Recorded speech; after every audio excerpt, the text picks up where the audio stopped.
नमस्कार दोस्तों, कैसे हैं आप सभी। आशा करता हूँ अच्छे होंगे, स्वस्थ होंगे और मस्त होंगे और अपने पढ़ाई में व्यस्त होंगे। तो चलिए स्वागत करता हूँ आपका अपना यूट्यूब चैनल मैथ अड्डा सारन में। चलिए फिर मैं हाजिर हो गया एक नया सेशन लेके। इस सेशन में हम देखने वाले हैं इसके झा सर का जो रेलवे ग्रुप डी के लिए जो गेस पेपर आया है, इसका बायोलॉजी का पार्ट 1 हम देखने वाले हैं। मैथ हमने पार्ट 3 आज अपलोड कर दिया है और इसी का फिजिक्स जो है 4 पार्ट में कंप्लीट हो गया है। और बायोलॉजी में टोटल 121 क्वेश्चन है, इसे हम 2 पार्ट में कंप्लीट कर देंगे। तो चलिए, अगर आप हमारे चैनल पर नए हैं तो चैनल को सब्सक्राइब कर लीजिए, साथ ही साथ बेल आइकन को प्रेस कर लीजिए ताकि हम कोई भी वीडियो अपलोड करें उसका नोटिफिकेशन आप तक मिलता रहे। और अभी तक आप हमारे टेलीग्राम चैनल से नहीं जुड़े हैं तो लिंक आपको डिस्क्रिप्शन में मिल जाएगा, आप वहाँ से जाकर टेलीग्राम चैनल से जुड़ जाइए। चलिए बिना टाइम वेस्ट किए क्लास को हम शुरू करते हैं और आज का पहला क्वेश्चन देखते हैं। बायोलॉजी का पहला क्वेश्चन है कि सेरीकल्चर जो है ये किससे संबंधित है। ये एनटीपीसी में पूछा गया प्रश्न है और ये क्वेश्चन जो कई बार पूछा गया है। तो सेरीकल्चर जो होता है रेशम के कीड़ों का पालन से संबंधित होता है। तो ऑप्शन सी क्या हो जाएगा, आपका सही आंसर हो जाएगा। अगर यही पीसी कल्चर की बात करता, ये किससे संबंधित है, तो ये मछली पालन से होता है। और एपी कल्चर की बात की जाए तो ये मधुमक्खी पालन से संबंधित है। तो यहाँ पे आपको तीनों चीज़ दिख गया। चलिए अगला क्वेश्चन। अगला क्वेश्चन है कि कवक विज्ञान क्या है। तो कवक विज्ञान जो है ये कुकुरमुत्ता का अध्ययन को कवक विज्ञान कहा जाता है। किसको कहा जाता है, कुकुरमुत्ता का अध्ययन को कवक विज्ञान कहा जाता है। तो कवक विज्ञान का आंसर हमें ऑप्शन बी आपका सही आंसर हो गया। ठीक उसी तरीके से जीवाणु विज्ञान के अंतर्गत जीवाणु का अध्ययन होता है। वायरस का अध्ययन विषाणु विज्ञान का वायरस का जो अध्ययन होता है ये विषाणु विज्ञान का अंतर्गत आता है। और पायरासाइटोलॉजी जो होता है वो पायरासाइटोलॉजी परजीवियों के अध्ययन के अधीन आता है। ठीक है, चलिए अगला क्वेश्चन देखते हैं। अगला क्वेश्चन है कि दो सूची दिया गया है, सूची 1 का सूची 2 से मिलान कीजिए और सूचियों के नीचे दिए गए कूट का प्रयोग करते हुए सही उत्तर का चयन कीजिए। यानी कि सही उत्तर का हमको चयन करना है। पक्षी, पक्षी को क्या कहते हैं, पक्षी जो होता है ये ऑर्निथोलॉजी होता है। ठीक है, वंशागति की बात की जाए तो वंशागति जो होता है जेनेटिक्स, यानी वंश का जो गति होता है ये जेनेटिक्स के कारण होता है। और पर्यावरण के अध्ययन को इकोलॉजी कहा जाता है और जीवाश्म के लिए पेलियोबायोलॉजी कहा जाता है। तो इसका मिलान क्या हो जाएगा, यही आपका सही मिलान हो जाएगा। अब जो ऑप्शन होगा उस ऑप्शन को हम क्या कर देंगे, क्लिक कर देंगे। ठीक है, चलिए नेक्स्ट कि जीवाश्म युग्मों में कौन सुमेलित नहीं है, कौन सा सुमेलित नहीं है। तो एपीकल्चर शहद की मक्खी, सेरीकल्चर सिल्कवर्म, पिसिकल्चर लाख का कीड़ा, हॉर्टिकल्चर फूल। यानी कौन सुमेलित नहीं है। तो पिसिकल्चर जो है ये पिसिकल्चर क्या होता है, मछली पालन के लिए होता है। तो ये लाख का कीड़ा होता है। तो पिसिकल्चर यहाँ सुमेलित नहीं है। तो ऑप्शन सी क्या हो जाएगा, आपका सही आंसर हो जाएगा। चलिए अगला क्वेश्चन देखते हैं कि अस्थियों का अध्ययन विज्ञान के किस शाखा के अंतर्गत किया जाता है। तो अस्थियों का अध्ययन जो होता है ऑस्टियोलॉजी कहलाता है। क्या कहला जाता है, ऑस्टियोलॉजी कहलाता है। तो ऑप्शन ए क्या हो जाएगा, आपका सही आंसर हो जाएगा। नेक्स्ट कि निम्नलिखित में से किस कोशिकांग को कोशिका का प्रोटीन कारखाना कहा जाता है। कोशिका का प्रोटीन कारखाना किसे कहा जाता है। तो राइबोसोम जो होता है, राइबोसोम का कोशिका का प्रोटीन कारखाना कहा जाता है। तो राइबोसोम यानी कि आपका डी ऑप्शन सही आंसर हो जाएगा। राइबोसोम सबसे छोटी कोशिकांग होता है। ठीक है, इसका निर्माण आरएनए तथा प्रोटीन से होता है। ठीक है, चलिए अगला क्वेश्चन। किस कोशिकांग को कोशिका का मास्टर कहा जाता है। तो किस कोशिकांग को, तो नाभिक जो होता है, नाभिक या केंद्रक पादक जो होता है वो कोशिका एवं जंतु कोशिका दोनों में पाया जाता है। जो इसका क्या होता है, कोशिका मास्टर होता है। तो ऑप्शन डी यानी कि नाभिक आपका सही आंसर हो जाएगा। और इसका खोज की बात की जाए तो रॉबर्ट ब्राउन के द्वारा किया गया था। ठीक है, नेक्स्ट कोशिका सिद्धांत निम्नलिखित में से किस पर लागू नहीं होता है। तो कोशिका सिद्धांत जो होता है ये विषाणु पर लागू नहीं होता। किस पे लागू नहीं होता है? तो विषाणु पे लागू नहीं होता है। तो ऑप्शन डी क्या हो जाएगा? आपका सही आंसर हो जाएगा, क्योंकि विषाणु में सजीव एवं निर्जीव दोनों के लक्षण पाए जाते हैं, अतः विषाणु को सजीव एवं निर्जीव के बीच को की कड़ी कहते हैं, इसलिए इस पे लागू नहीं होता है। ठीक है, नेक्स्ट, शरीर में लगी चोट की मरम्मत के लिए किस प्रकार के सेल विभाजन का प्रयोग किया जाता है? तो किस प्रकार के सेल विभाजन का? तो केवल समसूत्रण का प्रयोग किया जाता है। शरीर में लगी चोट की मरम्मत करने के लिए समसूत्रण विभाजन की आवश्यकता होती है। किसकी होती है? केवल समसूत्रण विभाजन की आवश्यकता होती है। तो ऑप्शन ए क्या हो जाएगा? आपका सही आंसर हो जाएगा। देखिए, समसूत्रण विभाजन जीवों के वृद्धि एवं विकास के लिए आवश्यक होता है। ठीक है, चलिए अगला क्वेश्चन। अगला क्वेश्चन है कि जैव कोशिका का कौन सा भाग पावर हाउस कहलाता है? तो जैव कोशिका का माइटोकॉन्ड्रिया जो होता है वो क्या होता है? यानी ऊर्जा गृह, यानी कि पावर हाउस कहलाता है। तो माइटोकॉन्ड्रिया, ऑप्शन सी क्या हो जाएगा? आपका सही आंसर हो जाएगा। नेक्स्ट, किस अवस्था में डीएनए का संश्लेषण होता है? तो डीएनए का क्या बोलते हैं, फेज जो होता है, डीएनए का संश्लेषण जो होता है एस फेज में होता है। किस फेज में होता है? एस फेज में होता है। तो ऑप्शन सी क्या हो जाएगा? आपका सही आंसर हो जाएगा। यह मात्रा में क्या होता है? दोगुना होता है। ठीक है, G2 फेज की अगर हम बात करें तो G2 फेज में डीएनए संश्लेषण रुक जाता है, किंतु आरएनए एवं प्रोटीन का संश्लेषण होता है। नेक्स्ट, समसूत्री विभाजन के फलस्वरूप मातृ कोशिका से कितनी पुत्री कोशिका का निर्माण होता है?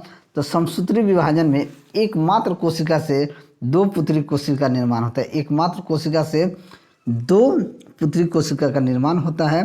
तो ऑप्शन ए क्या हो जाएगा? आपका सही आंसर हो जाएगा।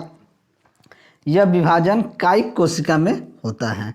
ठीक है, चलिए नेक्स्ट, अर्धसूत्री विभाजन होता है। अर्धसूत्री जो विभाजन होता है ये जनन कोशिका में होता है। अर्धसूत्री विभाजन कहाँ होता है? जनन कोशिका में होता है। तो ऑप्शन बी क्या हो जाएगा? आपका सही आंसर हो जाएगा।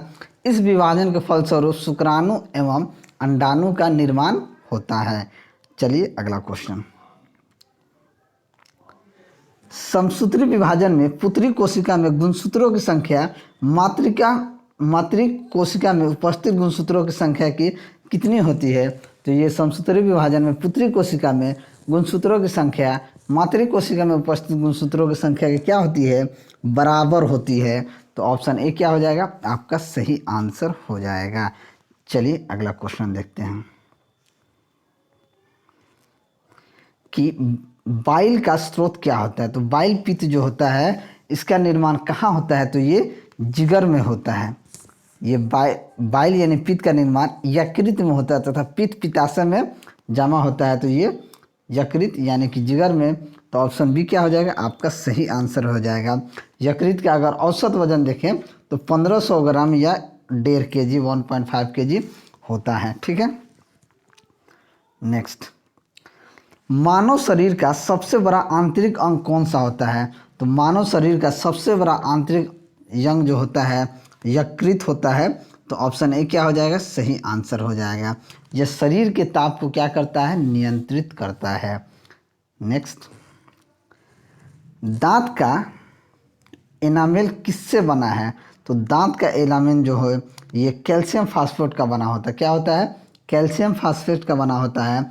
इसमें कैल्शियम फास्फेट जो होता है 85% होता है और कैल्शियम कार्बोनेट 10% होता है। ठीक है, तो ये कैल्शियम फास्फेट। तो ऑप्शन डी क्या हो जाएगा? आपका सही आंसर हो जाएगा। नेक्स्ट, भोजन से प्राप्त ऊर्जा को कैसे मापा जाता है? तो भोजन से प्राप्त ऊर्जा को हम कैसे मापते हैं? कैलोरी में मापते हैं। तो ऑप्शन ए क्या हो जाएगा? आपका सही आंसर हो जाएगा।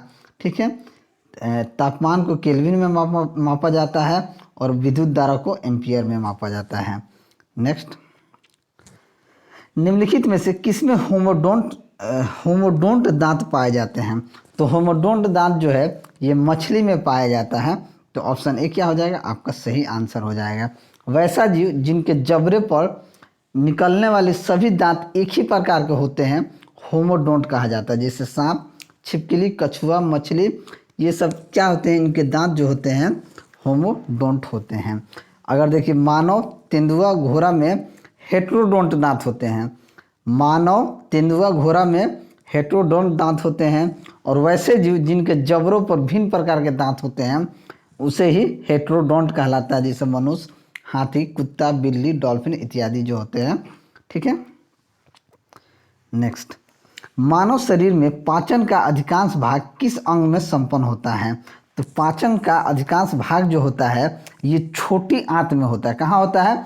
छोटी आंत में संपन्न होता है और छोटी आंत से निम्न एंजाइम स्रावित होता है। क्या होता है? तो ऑप्शन सी क्या हो जाएगा? आपका सही आंसर हो जाएगा। चलिए देखिए, इरेप्सिन, प्रोटीन, पेप्टोन, एमिनो अम्ल में क्या हो जाता है? परिवर्तित हो जाता है। सुक्रोज को ग्लूकोज एवं फ्रुक्टोज में परिवर्तित करता है। ठीक है, छोटी आंत। माल्टेज, मोल्टोज को ग्लूकोज में परिवर्तित करता है और लेक्टोज को ग्लूकोज एवं ग्लेक्टोज में भी परिवर्तित यहीं से होता है। ठीक है। चलिए नेक्स्ट, दूध प्रोटीन को पचाने वाला एंजाइम है। तो दूध प्रोटीन को पचाने वाला एंजाइम है, कौन है? तो रेनिन जो है, दुग्ध प्रोटीन को पचाने वाला एंजाइम कौन है? रेनिन होता है। ठीक है, रेनिन अमाशय से निकलता है। जैसे उम्र बढ़ने के साथ रेनिन एंजाइम की क्या हो जाती है? कमी हो जाता है, जिससे बुढ़ापा में क्या होता है? दूध नहीं पच पाता है बुढ़ापा में। दूध का उजला रंग जो होता है ये क्रेसिन प्रोटीन तथा पीला कैरोटीन प्रोटीन के कारण होता है। चलिए अगला क्वेश्चन, जीवाणुओं में श्वसन स्थल कहाँ होता है? जीवाणुओं में श्वसन स्थल जो है ये मीसोजोम में होता है। कहाँ होता है? मीसोजोम से होता है। तो ऑप्शन सी क्या हो जाएगा? आपका सही आंसर हो जाएगा। और मीसोसोम का निर्माण कोशिका झिल्ली के मुड़ने से होता है। जीवाणु एक कोशीय जीव होते हैं और जीवाणु में सर्कुलर डीएनए क्या होता है? पाया जाता है। चलिए अगला क्वेश्चन, ऊर्जा का उपयोग करते हुए पाइरुविक का विघटन कहाँ होता है? तो पाइरुविक का विघटन जो होता है माइटोकॉन्ड्रिया में होता है। कहाँ होता है? माइटोकॉन्ड्रिया में होता है। तो ऑप्शन सी क्या हो जाएगा? आपका सही आंसर हो जाएगा। और माइटोकॉन्ड्रिया में जो श्वसन की क्रिया होता है उसे ही हम क्रिप्स साइकिल कहते हैं। और माइटोकॉन्ड्रिया में 36 एटीपी का निर्माण होता है। माइटोकॉन्ड्रिया में 36 एटीपी का निर्माण होता है और ऑक्सीजन श्वसन के दौरान एक अणु ग्लूकोज से 38 एटीपी का निर्माण करता है। मानव श्वसन में क्या छोड़ा जाता है? तो मानव श्वसन में कार्बन डाइऑक्साइड छोड़ा जाता है। तो ऑप्शन डी क्या हो जाएगा? आपका सही आंसर हो जाएगा।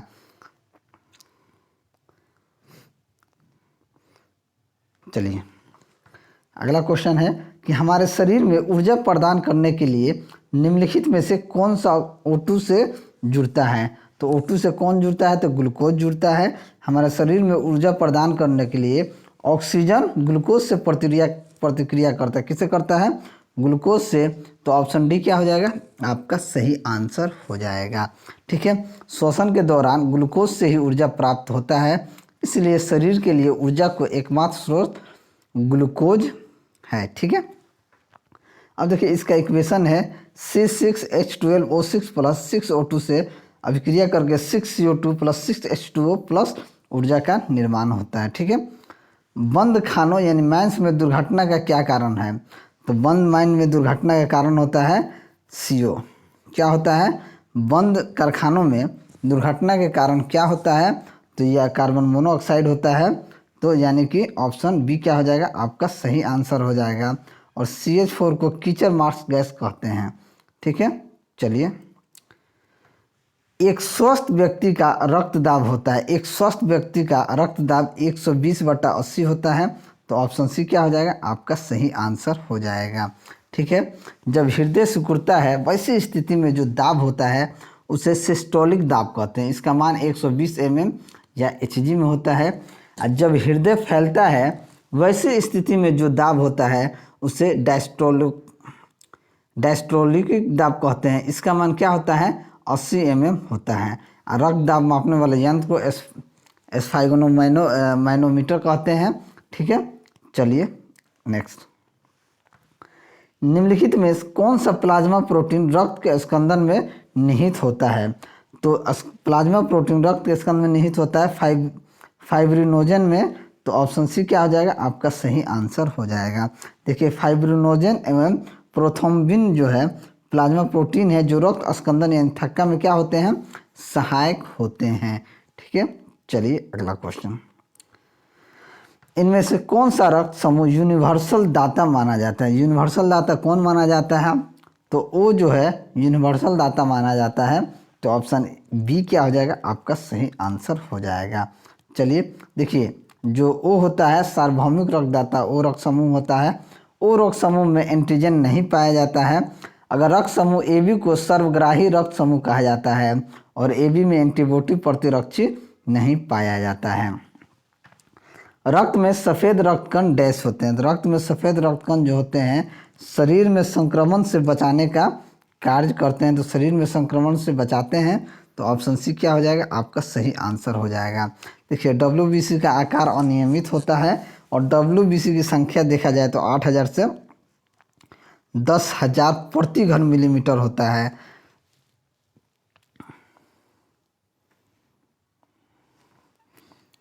रुक जाइए थोड़ा सा, मोबाइल में मेरा प्रॉब्लम हो जाता है, रहे क्या कहा जाए। निम्नलिखित में से कौन सा हृदय के कार्य को अधिक उपयुक्त रूप से बताता है? तो हृदय के कार्य को इलेक्ट्रोकार्डियोग्राम जो होता है यानी कि ईसीजी जो होता है ये सही रूप बताता है। तो ऑप्शन ए क्या हो जाएगा आपका सही आंसर हो जाएगा। देखिए इकोकार्डियोग्राम जो से हृदय की गति का क्या चलता है, पता चलता है। चलिए अगला क्वेश्चन। लाल रक्त कणिकाओं यानी आरबीसी का रंग होता है। आरबीसी का रंग लाल क्यों होता है? ये हीमोग्लोबिन के कारण ये होता है। क्लोरोफिल के कारण पत्तियों का रंग हरा होता है, उसी तरीके से लाल रक्त कणिकाओं का रंग होता है हीमोग्लोबिन के कारण। ठीक है, यूरिया का निर्माण कहाँ होता है? तो यूरिया का निर्माण जो होता है यकृत में, गुर्दे में होता है। कहाँ होता है? यकृत में होता है। निर्माण कहाँ होता है? यकृत में होता है। तो ऑप्शन बी क्या हो जाएगा आपका सही आंसर हो जाएगा। ठीक है, ब्रिक या गुर्दे की इकाई को नेफ्रॉन कहते हैं और ब्रिक में पत्थर का निर्माण कैल्शियम ऑक्जेलेट के कारण होता है। और इसका अगर ब्रिक या गुर्दा का आकार देखेंगे तो 11x5:3 होता है। ठीक है, किडनी की संरचनात्मक इकाई क्या होती है? तो किडनी की संरचनात्मक इकाई जो होती है ये नेफ्रॉन होती है। तो ऑप्शन डी क्या हो जाएगा आपका सही आंसर हो जाएगा। नेक्स्ट, मानवों में विक्राणुओं का कार्य निम्न में से क्या होता है? तो मानवों में विक्राणुओं का कार्य जो होता है ये उत्सर्जन का होता है। तो ऑप्शन बी क्या हो जाएगा आपका सही आंसर हो जाएगा। जीवों में भोजन प्राप्त करने की क्रिया को पोषण कहते हैं। और श्वसन वह रासायनिक क्रिया होता है जिसमें O2 ग्रहण किया जाता है, जिसके फलस्वरूप ग्लूकोज टूटकर CO2 तथा जल में परिवर्तित हो जाते हैं। यूरिया किसके द्वारा रक्त से पृथक किया जाता है? तो यूरिया जो है गुर्दे से किया जाता है। तो ऑप्शन डी क्या हो जाएगा आपका सही आंसर हो जाएगा। यानी यूरिया गुर्दा के द्वारा रक्त से पृथक किया जाता है। गुर्दा रक्त में आवश्यक तत्व को बनाए रखना है। यह रक्त के पीएच मान का क्या करता है? नियंत्रित करता है। हमारे पेशियों में किस अम्ल के कारण पीड़ा होता है? तो ये लैक्टिक एसिड के कारण क्या होता है? पीड़ा होता है। लैक्टिक एसिड को C3H6O3 का कहते हैं। ठीक है, मानव शरीर की सबसे छोटी हड्डी कौन सी होती है? तो सबसे छोटी हड्डी जो होती है कान की होती है, स्टिपी जिसे बोला जाता है। तो ऑप्शन बी क्या हो जाएगा आपका सही आंसर हो जाएगा। एक औसत वयस्क मनुष्य के कंकाल में हड्डियों की कुल संख्या कितनी होती है? तो हड्डियों की संख्या 206 होती है। तो ऑप्शन बी क्या हो जाएगा आपका सही आंसर हो जाएगा। ठीक है, अगला क्वेश्चन देखते हैं। अगला क्वेश्चन है कि निम्नलिखित में से कौन अस्थिबंध लिगामेंट द्वारा जुड़े होते हैं? तो ये हड्डी से जुड़ा होता है। ठीक है, तो ऑप्शन बी क्या हो जाएगा आपका सही आंसर हो जाएगा। मानव शरीर के सबसे लंबी हड्डी तो क्या बोला जाता है? तो मानव शरीर की सबसे लंबी हड्डी को फीमर बोला जाता है, जो जांघ की हड्डी होती है। तो ऑप्शन डी क्या हो जाएगा आपका सही आंसर हो जाएगा। इससे पहले छोटी हड्डी की बात कीजिए तो स्टेपिज बोला जाता है, जो कान में पाया जाता है। ठीक है, नेक्स्ट, निम्नलिखित में से कौन ऐच्छिक क्रिया नहीं है? यानी कि ऐच्छिक क्रिया नहीं है। कुर्सी का घूमना, पहले बंद करना, किसी वस्तु पर बात करना, हृदय का धड़कना। तो हृदय का धड़कना जो होता है ऐच्छिक क्रिया नहीं, ये ऑटोमेटिकली होता है। तो ऑप्शन बी क्या हो जाएगा, आपका सही आंसर हो जाएगा।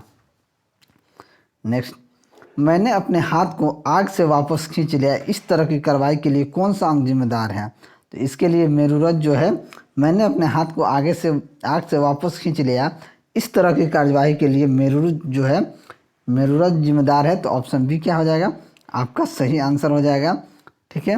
नेक्स्ट, डैश उत्तक न्यूरॉन से बना होता है जो आवेग प्राप्त करते हैं और संचालक करते हैं। ठीक है, डैश उत्तक न्यूरॉन से बना होता है जो आवेग प्राप्त करते हैं और संचालन करते हैं। तो ये नर्वस उत्तक जो होता है, नर्वस उत्तक जो है न्यूरॉन से बना होता है। तो ऑप्शन सी क्या हो जाएगा, आपका सही आंसर हो जाएगा। नेक्स्ट देखते हैं कि डैश मस्तिष्क का सोचने वाला मुख्य भाग क्या होता है? तो डैश मस्तिष्क का सोचने वाला मुख्य भाग जो होता है ये अग्र मस्तिष्क होता है। क्या होता है? अग्र मस्तिष्क होता है। तो ऑप्शन बी क्या हो जाएगा, आपका सही आंसर हो जाएगा।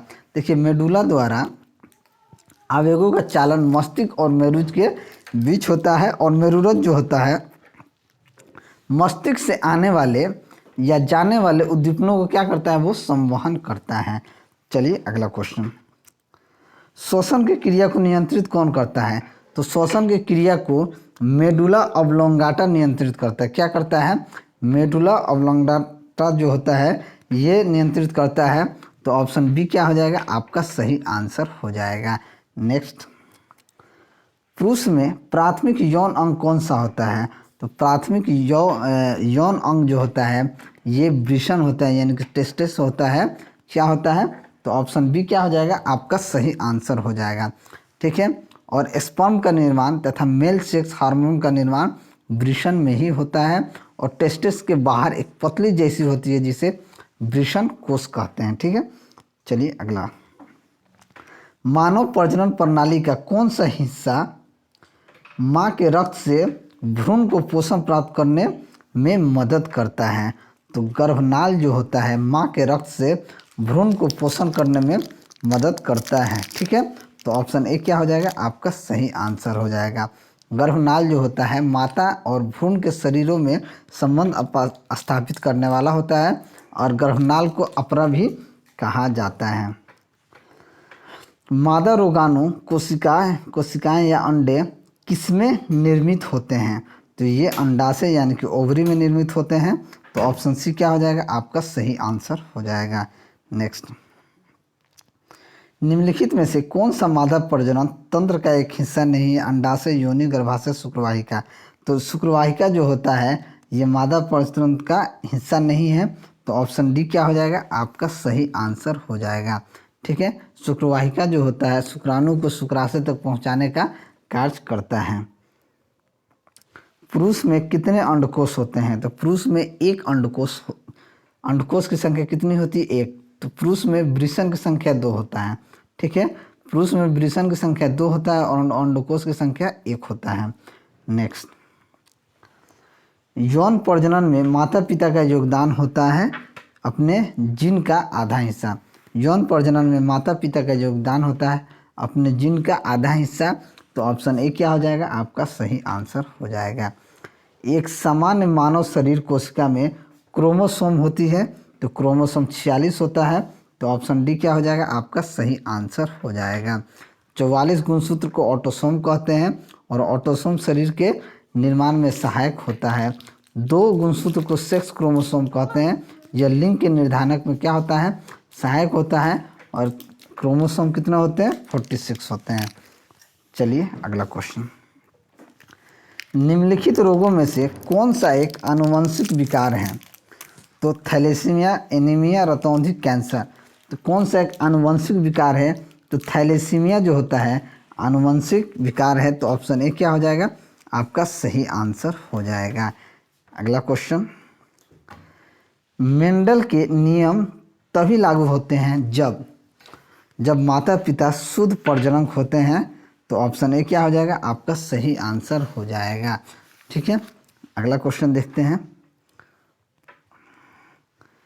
कि मेंडल ने मटर के पौधों को चुना क्योंकि उनमें क्या होता है, विषम दिखने वाले गुण थे। मेंडल ने मटर के पौधों को चुना क्योंकि उनमें विषम दिखने वाले गुण थे। तो ऑप्शन डी क्या हो जाएगा, आपका सही आंसर हो जाएगा।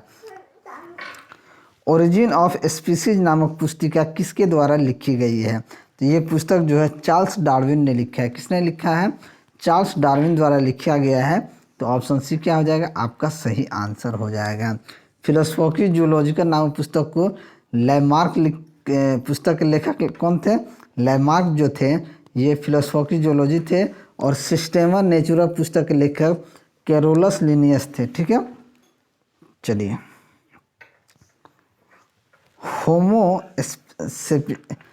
होमोस्पेसियस के रूप में वर्गीकृत किए जाने वाले प्रारंभिक होमिनाइड्स डैश थे। तो ये क्रो-मैग्नस जो थे, क्रो-मैग्नस होमोसैपियंस के रूप में वर्गीकृत किए जाने वाले प्रारंभिक होमोनाइड थे। तो ऑप्शन बी क्या हो जाएगा, आपका सही आंसर हो जाएगा। और ये अगला और ये अंतिम क्वेश्चन देखते हैं कि विकास का सिद्धांत किसके द्वारा प्रस्तावित किया गया था? तो विकास का सिद्धांत जो था चार्ल्स डार्विन ने प्रस्तावित किया था। तो ऑप्शन ए क्या हो जाएगा, आपका सही आंसर हो जाएगा। चार्ल्स डिकेंस अंग्रेजी उपन्यासकार थे। ठीक है, तो चलिए आज के लिए इतना ही। अगर मेरा वीडियो आपको अच्छा लगा हो तो वीडियो को लाइक करें, दोस्तों में शेयर करें। अगर आप हमारे चैनल पर नए हैं तो चैनल को सब्सक्राइब करें। मैं ऐसे ही वीडियो लेकर आपके सामने हाजिर होता रहूँगा। चलिए मिलते हैं अगले वीडियो में, तब तक के लिए जय हिंद।